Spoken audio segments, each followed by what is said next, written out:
Hello everyone, it's Kayla and you can call me Kay.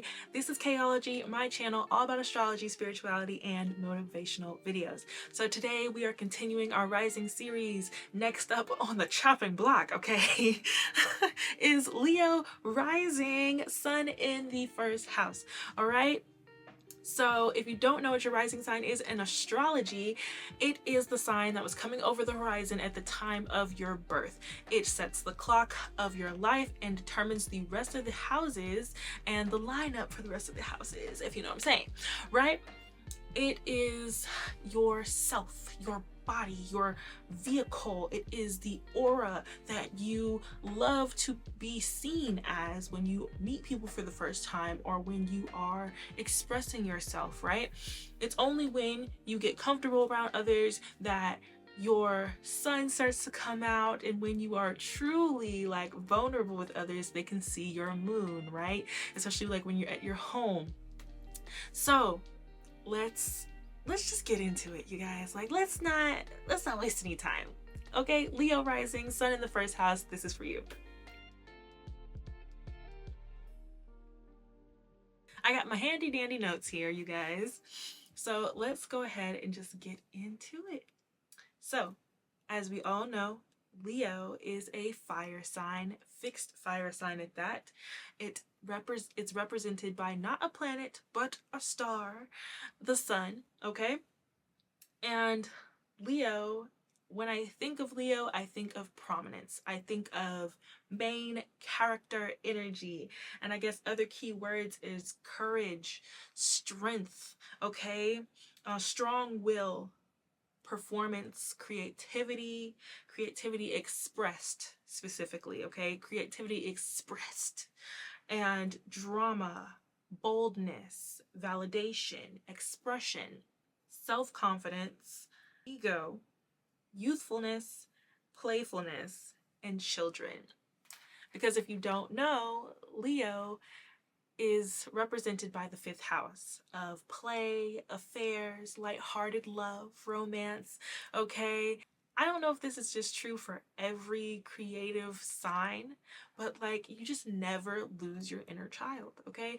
And Leo is very much like that. They will probably always love cartoons, playing around, playing sports, being active, okay? They're like big kids at the heart because they have such a big heart and their inner childs are alive and well. Even if the Leo energy or the sun energy is a little wounded, yet still there is this youthfulness that is still a part of Leo. Now, the sun is the center of our solar system, okay? And it symbolizes the soul and light, obviously, okay? She's shining on me right now. All right. It also in astrology symbolizes the ego. So in psychology, we're connecting things here, but the ego is the sense of self. Sense of self you build off of the life experiences that you have. I think that is very metaphoric to how Leo risings live their life. They see everything as like a connection to self. They can watch any movie, and I've literally heard a Leo rising say this. They're just like, is it weird that I see myself in every main character on a movie? Right? And I'm just like, as a Leo Venus, I would say no. Okay? I don't think it's weird. In every situation, they can see themselves, and that's probably how Leo rising is going to give advice or relate to their friends and their family. They see themselves in everything and everyone, which I feel is a little different from our last rising video, the Pisces rising. They connect to everything in the world, but no. Leo is from me. I connect to everyone else, right?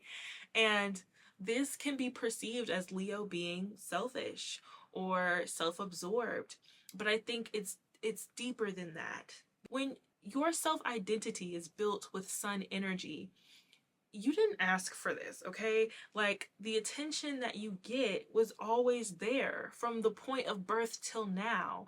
And because of that, it builds this ego. It builds this head, okay? This big head for Leo, in a sense that like life has shown them that they are important. How they react, how they respond, how they show up is all very important. And I think Leo feels like they have to put on the show. They always have to show up in their best energy, even if you're a more rebellious Leo, maybe you have a little Aquarius in your chart, right? Leo always feels like they have to show up and be the star, be the main character. That's the type of vibe they've felt their entire life. What comes out of their mouth is important. What they do is important. How they live their life is important. It's all very, very important. There's a reason that they're seen as the lion, the king of the safari, okay? It's because they feel like their life is the greatest movie ever made, okay? The greatest story ever told, and they have to show up. But it's in a masculine energy. Leo is masculine energy. And if you don't know what masculine energy is, I'm not talking about gender, I'm talking about energy. Masculine energy is the givers. They feel like they have to give out something in their energy when they are around people and when they show up in public, or when they meet somebody for the first time, when they're going to work or they're going to school, or they're, in any type of public arena. They feel like there's something they have to give out. They have to exude, right? They have to give that confidence. They have to give that charm. They have to give the best qualities that they have about themselves. And if a Leo rising has maybe like a sun sign in Cancer, Pisces, Scorpio, they probably won't go out that much because, once again, they feel like they have to give something. And when you have a water sign, sun sign, it's going to connect to this Leo. Okay? Leo represents the sun. And once again, if you have sun in the first house and it's like a sun in Cancer, Pisces, Scorpio, you're not going to go out that much because you feel like, once again, your presence is important. When you speak, people listen. When you show up, everyone looks. When you do something, everyone knows, right? Everyone wants to figure out who you are. They want to be around you. You're attractive, right? When you show up, everyone is aware. So when Leo does anything, and let's say there's a sun in any water sign, it's too much, okay? It could induce anxiety. Oh, people are looking at me. Everyone's like focused on me. Like, especially if you have like a Leo rising and maybe a little bit of Cancer in that first house. I've seen it with, I would say, 2 or 3 people at this point. It's like they get the attention, but it gives them anxiety. Okay, it gives them such anxiety for people to be staring at them, or people coming up and talking to them and wanting to know, like, what do you do for work? What do you do here? What do you do that? Right? And they're just like, dude, I was just showing up because so-and-so asked me to show up and everybody was talking to me and everybody was looking at me. Oh my God. Right? It's like, for them, once again, they did not ask for this attention. They did not ask to be this way. It just happens, okay? So this can actually start for them, like the attention and people like looking at them and noticing them. They become very aware of this at a young age. And I think this is where Leo can become very performative or even become interested in the arts, because Leo can notice, like, oh, when I, do specific things and people laugh at me, and, I can become the class clown, or when I play sports, or when I dance, when I sing, they notice that people like it, okay? The performer needs the applause. The giver of energy likes it when people bask in their sunlight, right? Oh, a bird. Sorry. ADHD. All right. But they love it when people bask in their energy.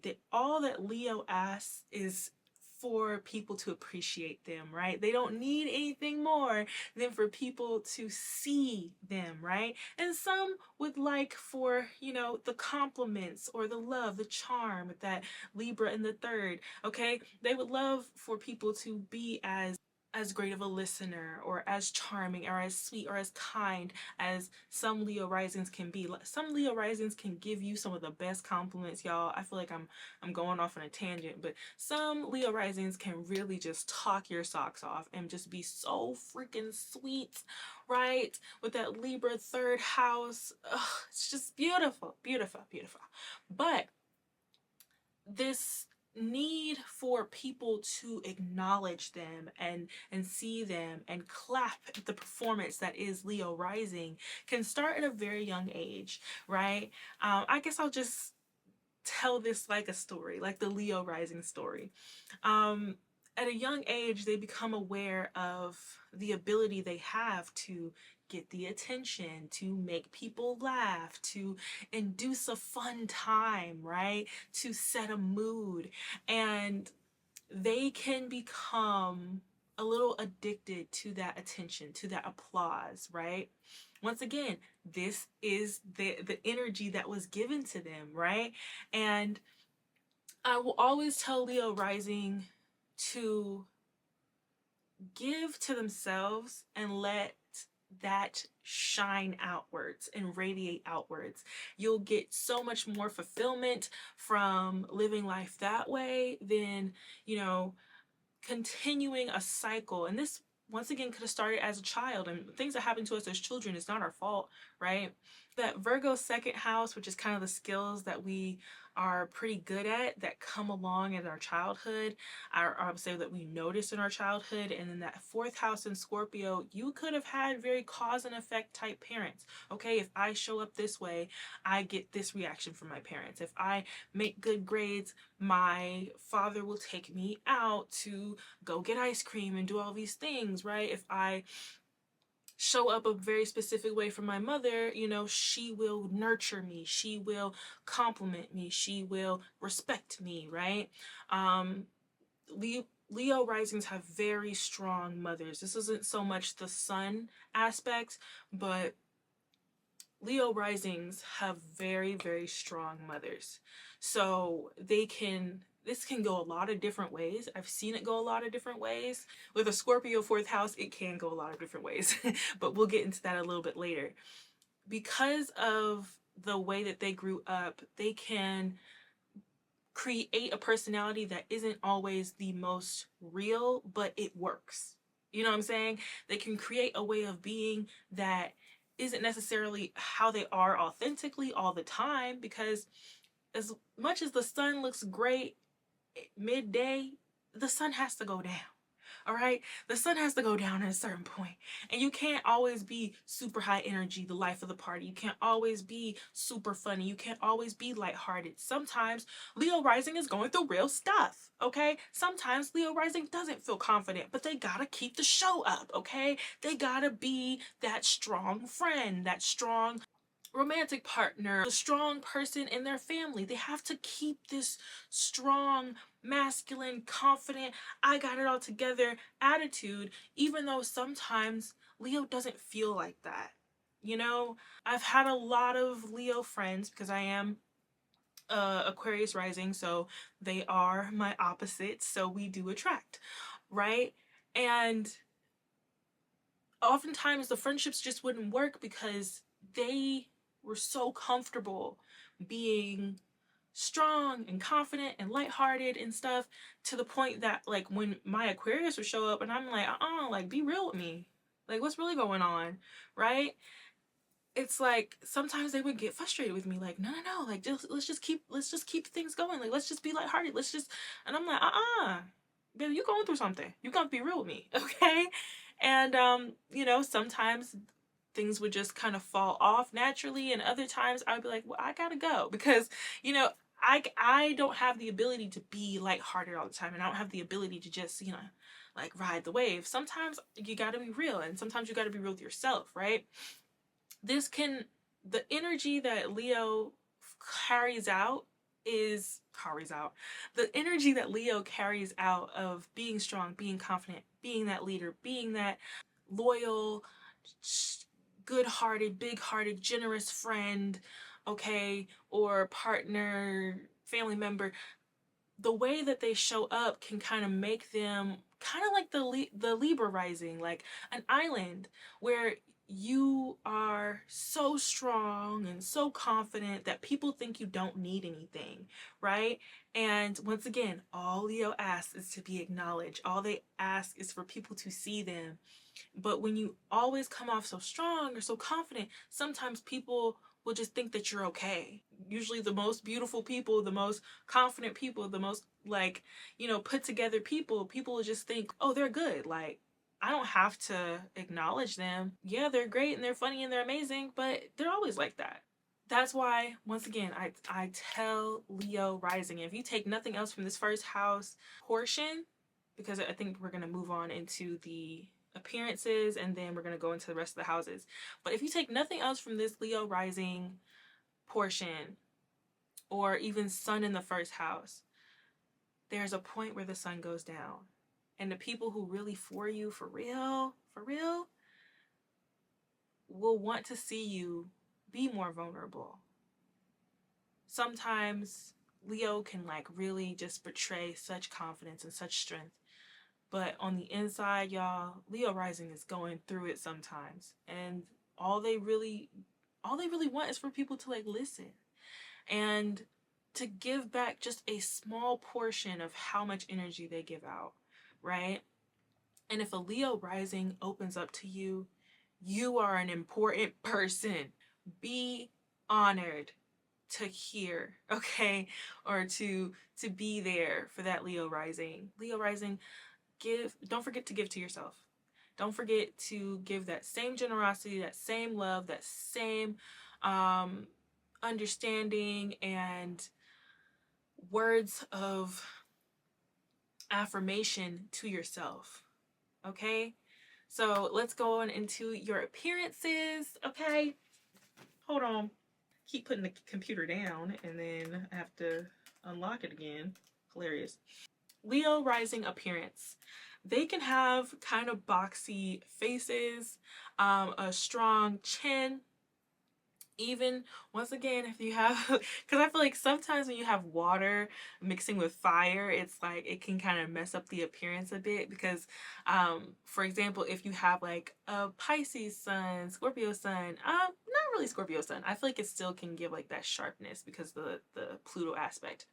But they have boxier faces. Okay, cat-like face, so it's high cheekbones. The nose kind of goes inward a bit, right? Like I kind of have that. So yes, the nose is kind of like closer to the face, and bushier brows and low to the eye, right? They can also look really good in gold. Like, dude, y'all look so good in statement pieces, gold jewelry, bronze, and I wouldn't say silver. Like, try to keep it warm tones.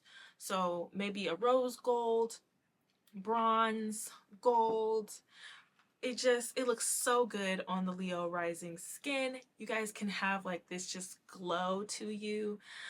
If the rising is not aspected well, sometimes it can make the hair a little thin.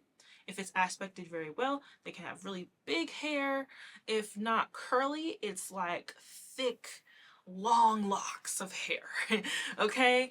But if you have like a poor aspected Leo rising or Leo ascendant, like maybe a square, opposition, a conflicting conjunction, it can make the hair kind of like helmeted to the face, a little thin. But that ain't nothing that a few extensions won't help, all right? Okay? Like, ain't nothing a few extensions can't help, all right? But when it comes to style, go bold or go home, Leo. Literally, fur, velvets, statement pieces. Don't be afraid to do those like really bright colors, that bold red and yellow, Leo yellow. I love it, I love it, I love it. You guys are very trendy. I don't really need to tell you how to dress because Leo risings can literally dress it down, okay? Dress it down. I don't need to tell a Leo how to freaking dress, but you guys look so good in just about anything. You're very trendy, pretty naturally. If you're a Leo rising who's maybe like an earth sign, okay, Capricorn sun or something, and you don't usually go bold, try it. Try it, even if it's just a lip color. You have a way of doing bold things and making it look so natural. Like put on those gold hoops, okay? Put put on that gold chain with your business suit, okay, Capricorn sun. Do it. Your aura is very bright, very intimidating, all right?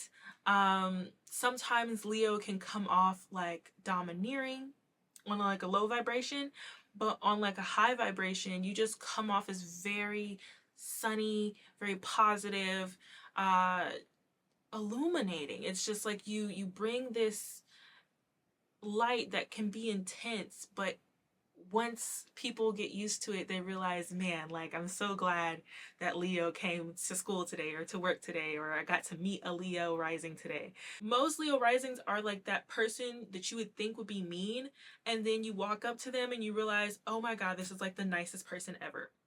There can be some mean girl Leo risings, but I have, in my experience, met so many down-to-earth, very sweet, kind, and generous Leo risings. From afar, like I said, scary, okay? They have like this like strong little don't F with me face, right? But then you get up to them and you're just like, oh my God, like they'll just talk and laugh and they're so charming. They can be flirty, funny.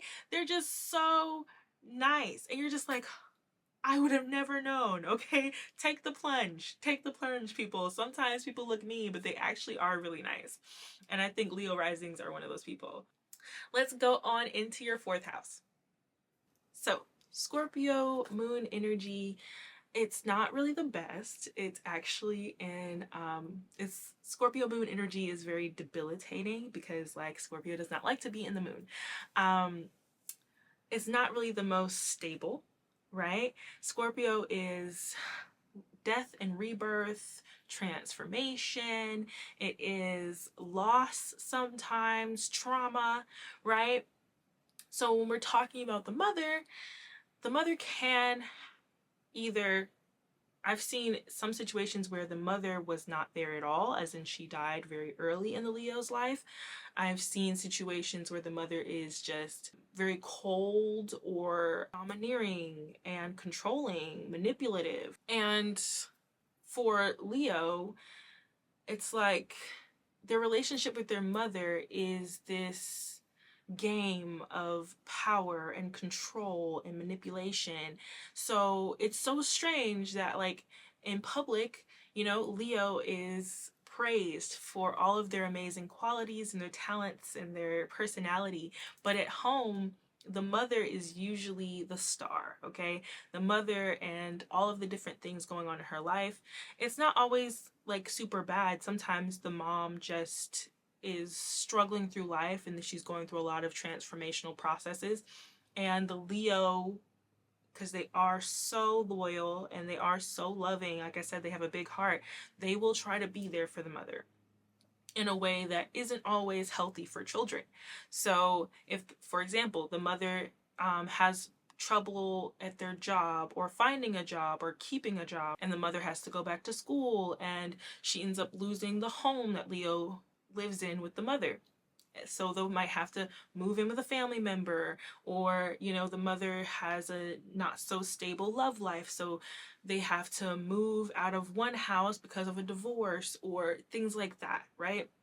There'll be so many different changes going on because of the mother or the family, because it doesn't always have to be the mother. Like I said, sometimes there's situations where, because Scorpio does represent death, sometimes the mother's not in the home at all. So there might be situations where, you know, Leo is moving around, or because the mother isn't there as much, they have to live with the father. It's like there's a lot of different ways that I've seen this play out that it could have been, right? But for this situation, I'm just going to talk about foundational, what the mother could be like. So the mother could be controlling, because in some cases she wants the best for Leo, and maybe Leo is so lighthearted and they're so, you know, fun, and everything's lighthearted, and they want to maybe be creative in school, and the mother's like, no, no, no, okay, you have to make sure that you make the right decisions, and you have to, you know, be serious about school and things of that nature. So she might force Leo to go in very specific directions with their life, because the mother loves Leo and she wants to make sure that Leo does the best for themselves. But then there's other situations where maybe the mother is more, and this can be subconscious, because when we're talking about Scorpio, we are talking about the subconscious mind to an extent. Maybe the mother is emotionally manipulative. She needs Leo's attention. She needs Leo's light, and she kind of controls it a bit because she needs that light for herself. It's giving Cinderella. Like, this is the continuation of the Leo story, okay?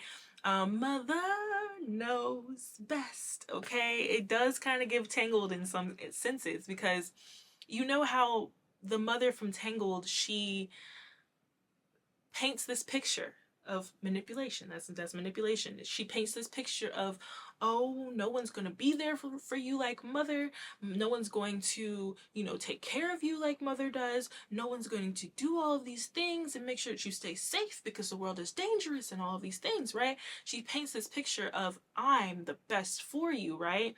Even though the whole time main character knows, like, okay, but why? Like, why can't I do what I want to do? Why can't I try this new activity? Why can't I go hang out with my friends? Why do I have to be with you all the time? Mother will manipulate Leo to basically keep their emotional state afloat. If I have the Leo child with me, I don't have to handle my emotions alone. There could also be just control battles within the home. This doesn't always have to be like something that you, the Leo, experiences all the time. This could actually be, you know, maybe it's siblings, okay, seeing fighting and controls between like the mother and the siblings, right? Which is not always necessarily right or wrong. It's kind of, there's so many grays with these scenarios, because I just feel like it could go so many different ways, right? But there's definitely possibilities that you moved around a lot. There could have been possibilities that your mother went through a lot of different changes, whether that was career or emotionally, mentally. There could have been periods of time where everything was good, and then all of a sudden, like, tragedy struck, right? And you had to move, or you had to change up your schedule, or, you know, mom used to be there for you a lot and now she can't anymore. This can be hard, obviously. Obviously, no shit, okay? But what this does for Leo is it helps them to become very good at reading body language, very good at understanding how to read in between the lines. With a Scorpio parent or a manipulative parent, it's all the things that they aren't saying. For example, once again, Entangled, the mom was like, oh, I love you, I want you to be happy, I want you to be all these things, right? But it was all the things that she wasn't saying that, I can't remember the main character's name, but the main character knew that all of the things she wasn't saying were the rules. Even though I want you to be happy, and I want you to live the best life, and I want you to be safe, and I want you to be all these things, she knew, the main character knew that all the things that my mom is not saying is the real rules, and I am, in some cases, trapped. And Leo could have felt trapped in their childhood, could have felt like, I have to make sure my mother's okay. I have to make sure that, you know, she's emotionally fine, right? And I think that's probably why, like, when Leo leaves the house, it is the Leo show. It's all about me now. I don't have to, you know, care about other people, right? So sometimes your Leo rising friend or partner, okay, if you're watching this for someone else, sometimes they're not as selfish as you think. I think sometimes maybe it's a coping mechanism. Yeah. Hopefully that all made sense. But let's go into the fifth house and Sagittarius, because this is a little dark and I don't want to be dark when we talk about Leo, all right? So now let's go into the Sagittarius fifth house. So your fifth house is how you have fun, all right? And since the fifth house represents Leo, it kind of, right? So Leo likes to travel. Leo risings like to travel, okay? You might like philosophy, astrology. Sagittarius is the philosophical journey taker, okay? They love taking a journey. They love trying new things. Sagittarius like situations where they don't necessarily take a plan.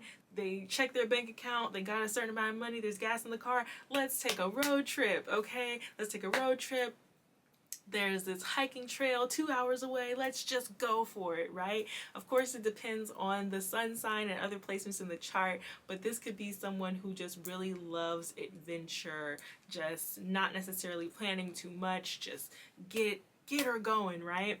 With the Capricorn and the six, I think that definitely could like make you a little bit more grounded. But I think when it just comes to letting loose and having fun, just trying new things, being around other people, because Sagittarius can be social, okay? So being around other people, trying new cultures, new foods from different cultures, trying new cultures.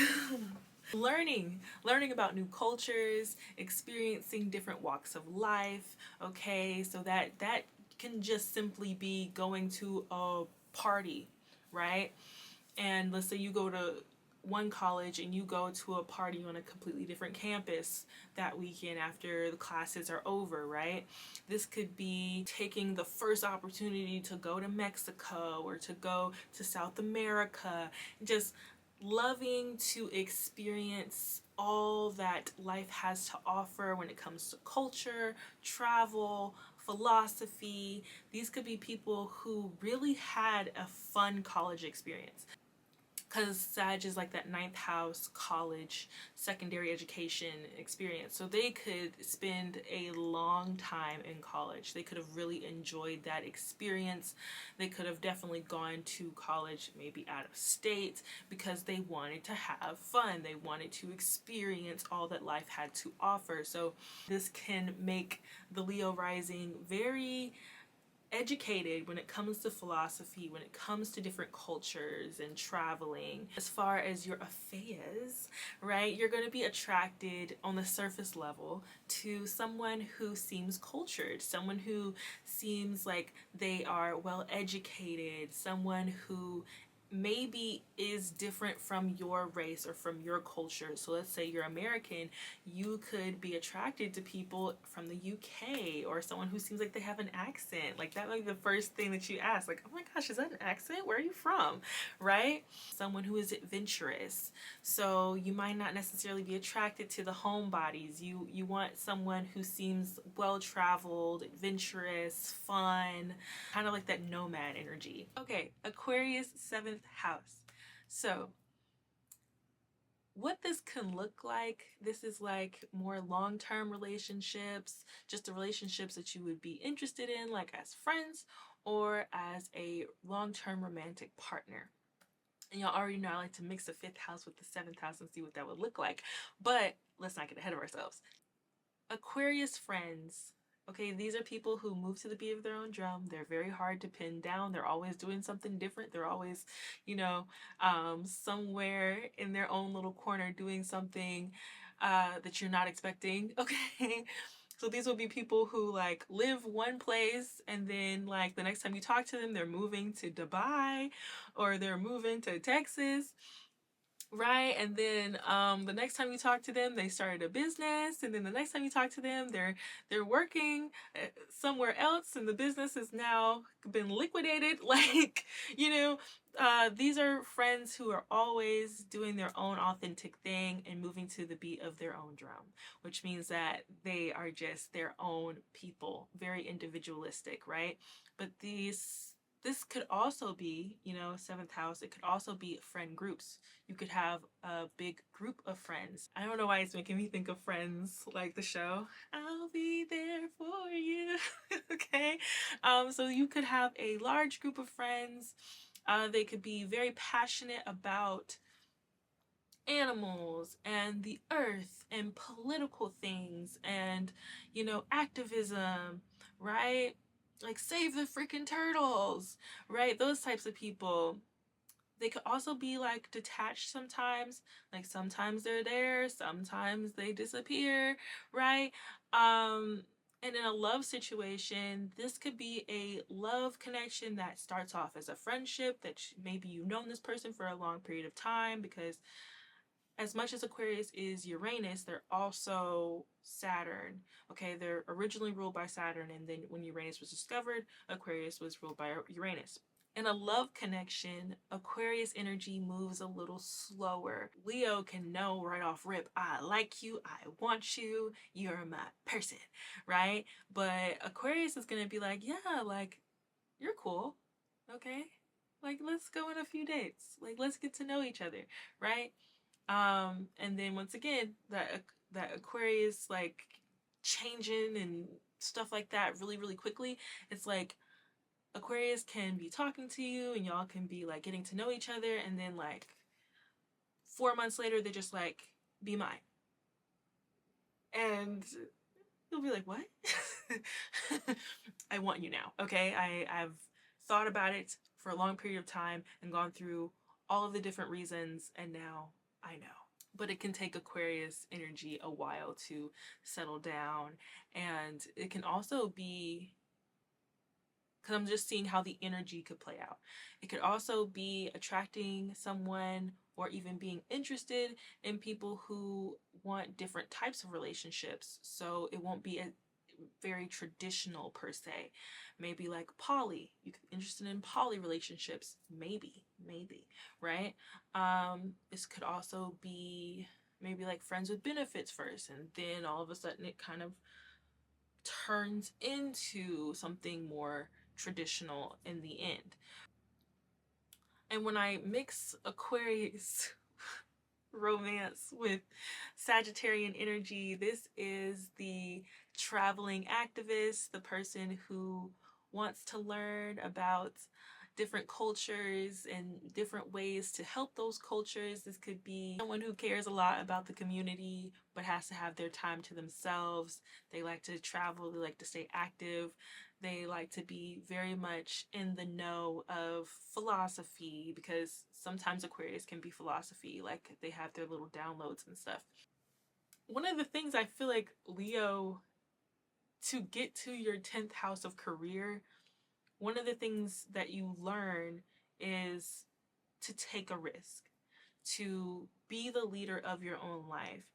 If you go into your 10th house of Taurus playing it safe, which that is the pitfall for Taurus, playing it safe,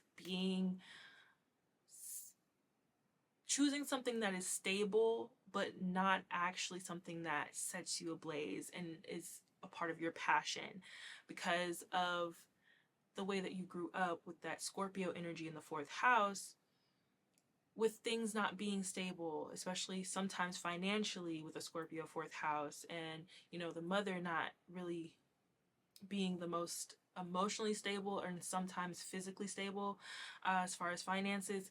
When you get to your 10th house in Taurus, some Leo risings might be like, well, you know what? I'm going to do something that I know will make me money.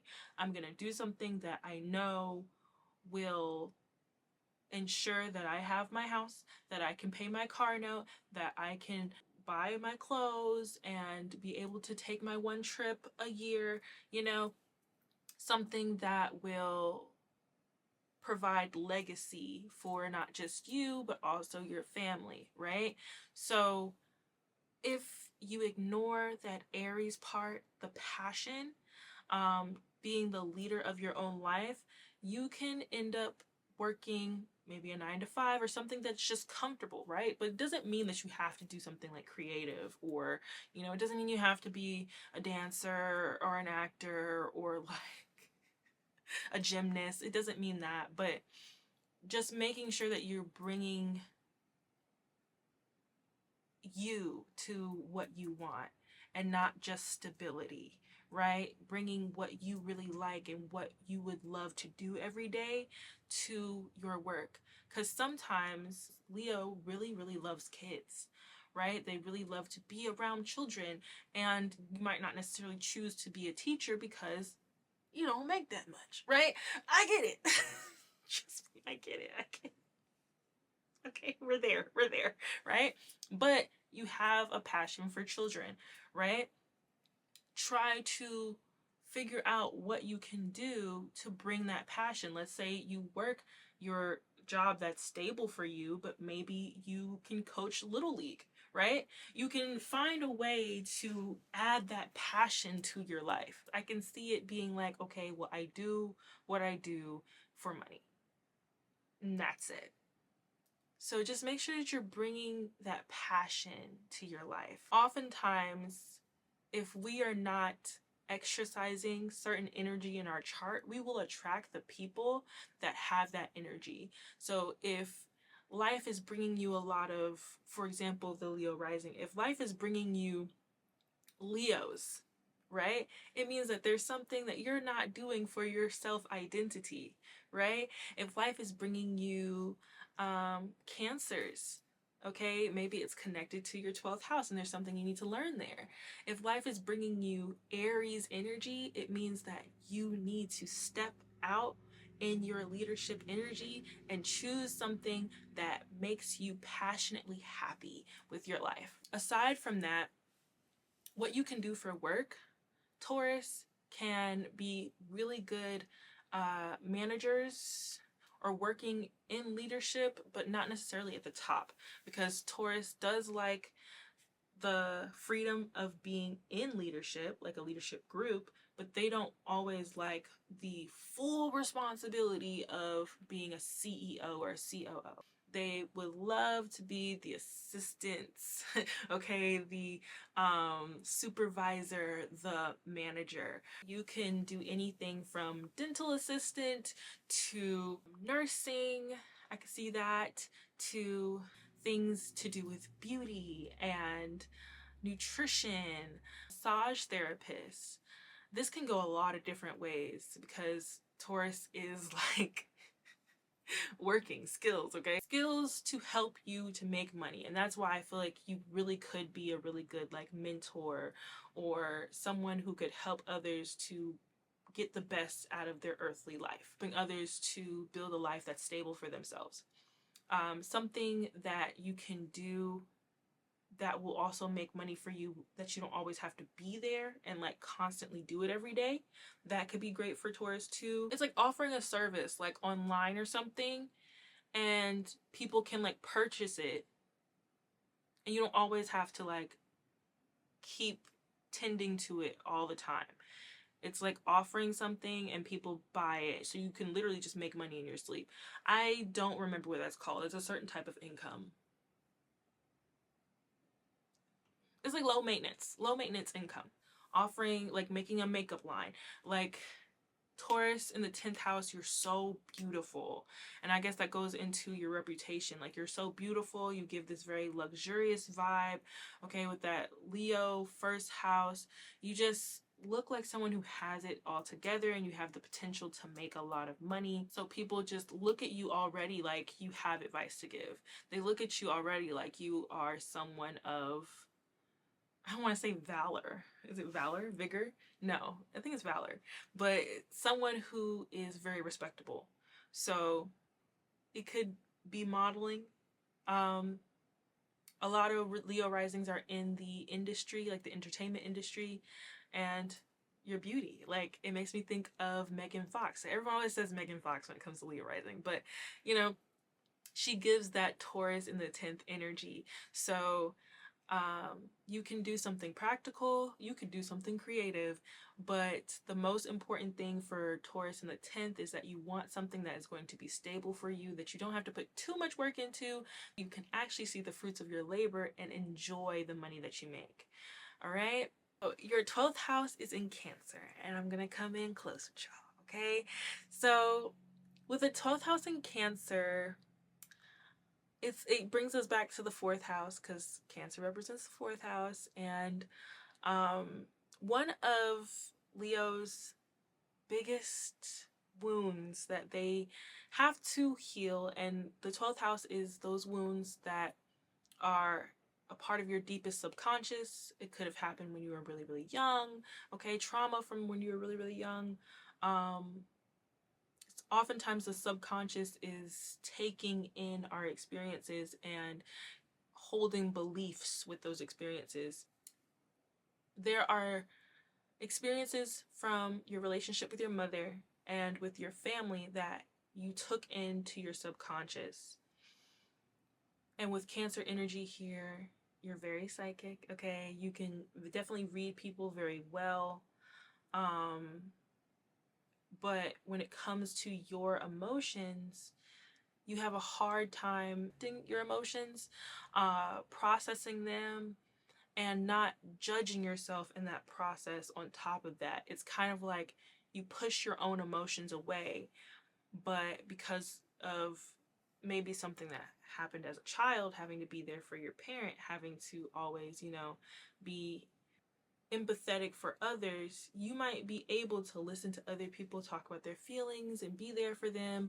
But when it comes to yourself, you have a hard time letting yourself cry, letting yourself be sad, vulnerable. Like, you might want to fight your own emotions to the end to the end of time. Like, I will just not think about it. I'll go do this, I'll go do that, I'll travel, I'll take a trip, I'll go hang out with my friends, I'll do anything but really allowing myself to feel pain or to feel hurt.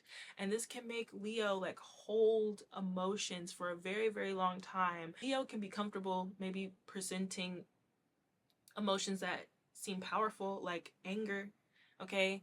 And this could create even anger issues.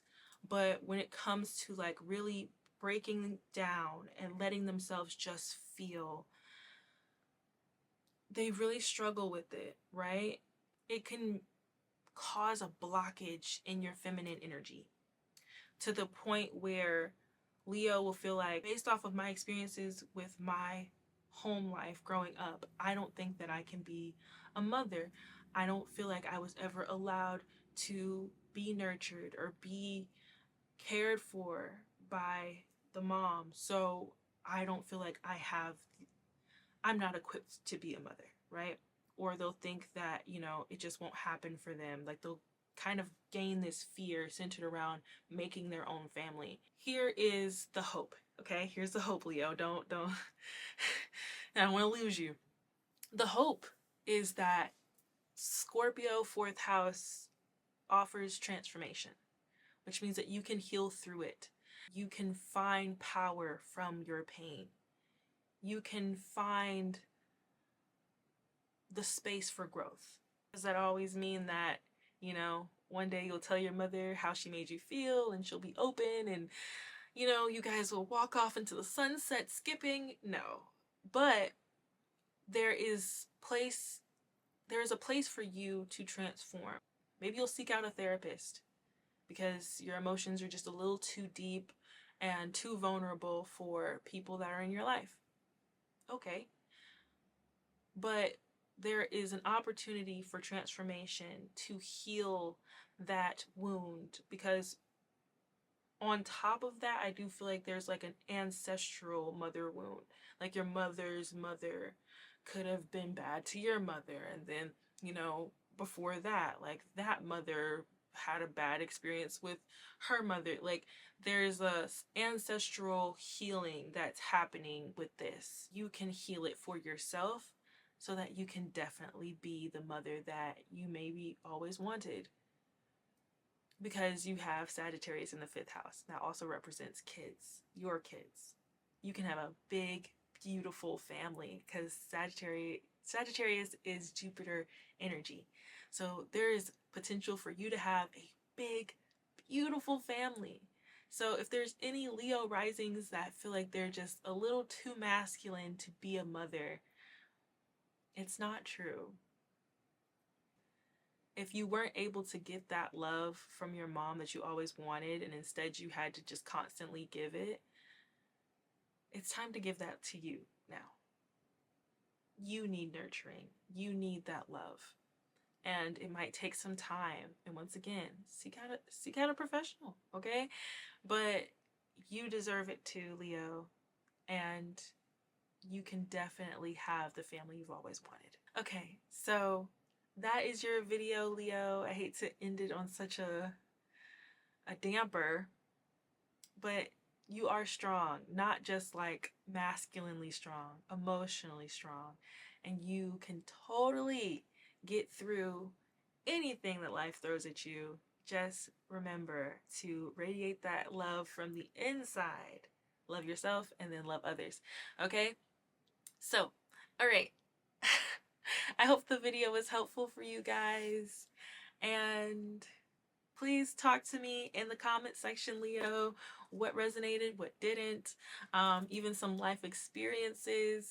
And we're all here for each other in the comment section. So it's like, especially, I don't know if you've seen the Scorpio rising video. It's like, if I can't answer or I don't have an answer, other Leos can be there for you. Like, let's talk. Let's open up. Okay? So, thank you so much for watching, and I'll talk to you guys really soon. Bye, Leo!